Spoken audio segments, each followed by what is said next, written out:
Hey, I'm Stephanie Hitz, and I'm here to talk to you about universal design for learning and differentiated instruction being implemented in your classroom for exceptional students.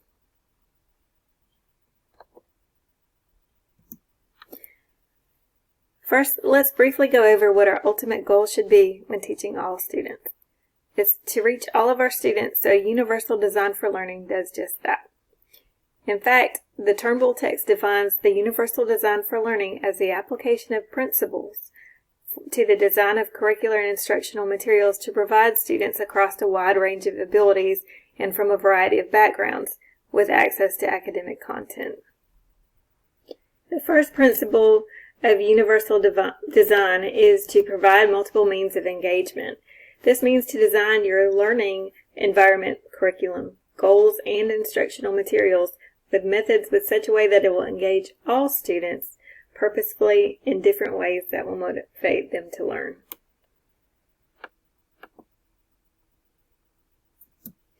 By providing multiple means of representation, you'll make sure that the material and instruction that you present has various options available for students to interact with. For example, a visually impaired student may need a large print text. And by providing multiple means of action and expression for students, you'll allow students to demonstrate their learning through different options. So if I have a student that cannot write, they can verbally answer questions while others are working on an essay for a test.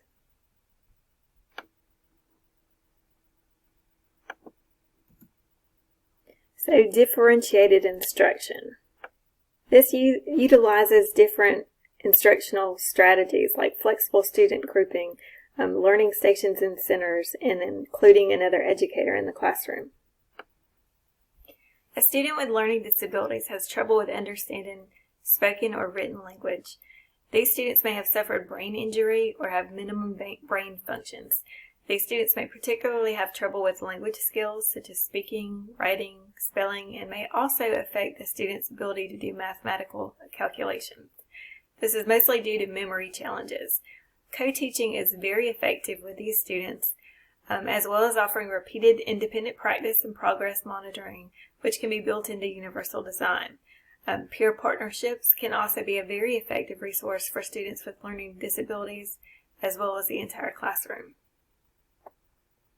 Students with speech disorders have difficulty producing sounds and/or voice quality. Students with language disorders have trouble understanding information that they receive. They may stutter or be unable to articulate what they want to convey, or they may have impairments with language. To reach these students in your universal design process, you can offer several formats to relay information to students, using written text and audio, graphic organizers with attention-grabbing graphics. You can also allow assessments and projects to be completed in various formats, such as PowerPoints, letting students videotape or tape their oral reports. You can offer visual schedules and timers to everyone. This is already found in most computer-aided learning programs. And while you may need to individualize assistive technology, the strategies mentioned will help the whole class.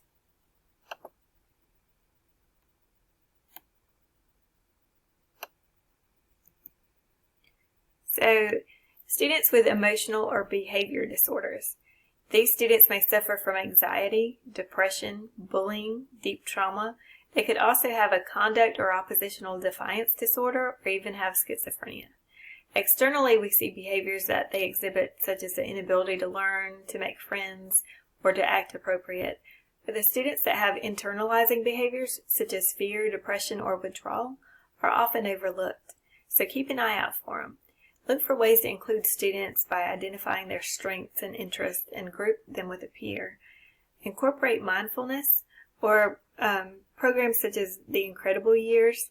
Teach students skills to manage stressful situations, emotions, and interpersonal skills. Students usually do well practicing these skills in smaller groups. This will benefit the whole class.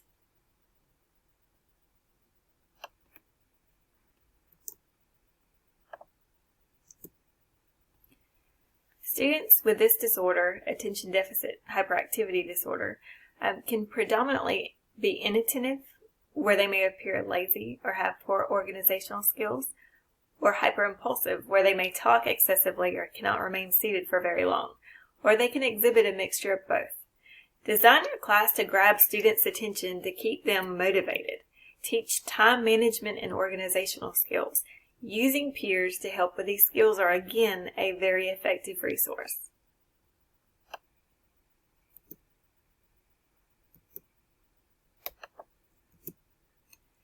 So students with intellectual disabilities have limitations in intellectual functioning and in adaptive behavior. They may experience problems with memory, transferring their knowledge from different environments, or application from one task to the next. They can sometimes be more externally motivated than other students, have limitations with adaptive behavior, which is conceptual, social, and practical daily living skills. These students usually are more apt to exclusion. So by implementing community-based instruction, peer partners, embedded instruction, self-determined learning models, where you can break down problem solving, and teaching self-advocacy, you can help include them in your class while helping all of your students. Students with autism usually exhibit social communication impairments, repetitive activities, resistance to change in routines or patterns, and unusual responses to sensory stimulation. Some students may even be nonverbal. You can make your classroom more inclusive to these students by using social stories to help teach positive and negative scenarios and how to respond to them. You can do student-directed learning strategies such as self-instruction strategies, self-scheduling strategies, self-modeling strategies, and self-monitoring strategies. Again, these strategies are just as useful to the whole class. Students with multiple disabilities and traumatic brain injury have very variable characteristics. They may have trouble intellectually with adaptive skills, motor development, sensory functioning, or communication skills.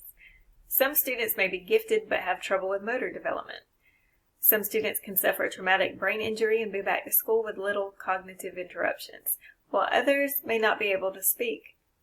It's important to focus on inclusion with these students, using peer supports, plan specific goals, and the collaboration with all stakeholders. You can have the student at the center of them. So you can also stay on top of assistive technology so you can recognize what's out there to meet the needs of any particular student in your class. Students with physical disabilities may have cerebral palsy, which can affect the students intellectually, and balance, posture, or motor activities, or spina bifida, where mobility often varies by the severeness but doesn't necessarily affect intelligence. Epilepsy, where a student can have a mild to life-threatening seizure, and asthma, a condition where a student has a hard time breathing and may tire easily, are all considered health impairments. To help you plan, know that all students with physical disabilities, as well as all students can benefit from the help of peers to take notes or even support a disabled student with extracurricular activities. I know a girl who's not physically disabled herself, but has joined a wheelchair basketball team to help encourage a friend.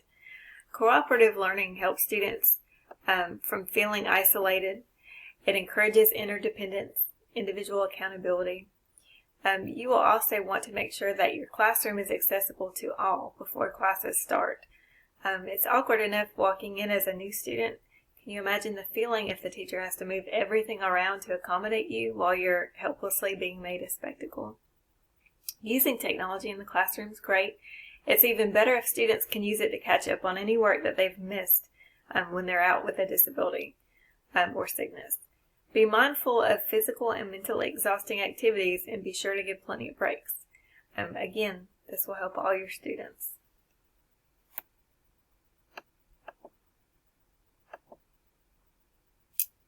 So, students with hearing impairments can have hearing loss in one ear, both, have cochlear implants, or use hearing aids or assistive technology. You can help by improving your environment, filter the classroom from distracting excess noises, dampen noise with rugs or acoustic tiles. You can use tennis balls to calm the sound of a chair or leg on the floor. There's tons of things that you can do. Other simple things like speaking clearly and talking while facing the class and not the board helps everyone too. Closed caption videos.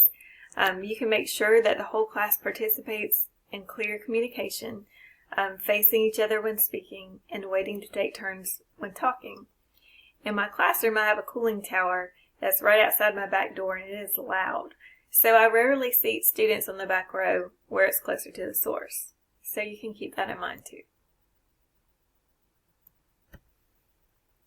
Vision impairments. They may vary from having a low vision range to not being able to see clearly or not being able to see at all. Because of this, you can universally design your classroom materials to use large prints or have the option of it at least. You can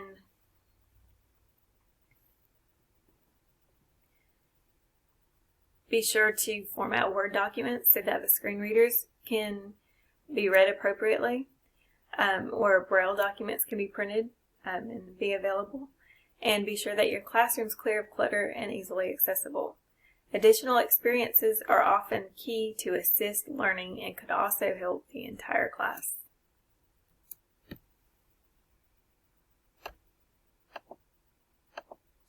Right, gifted and talented students might have an overall higher general intellect and aptitude in a specific academic area, be very creative, or show leadership capabilities.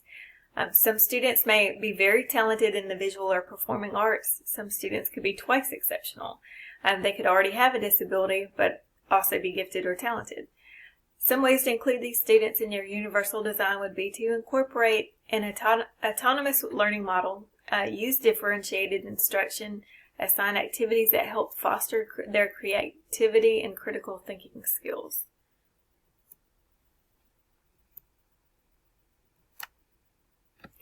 I hope you'll notice an underlying theme in all of these exceptionalities.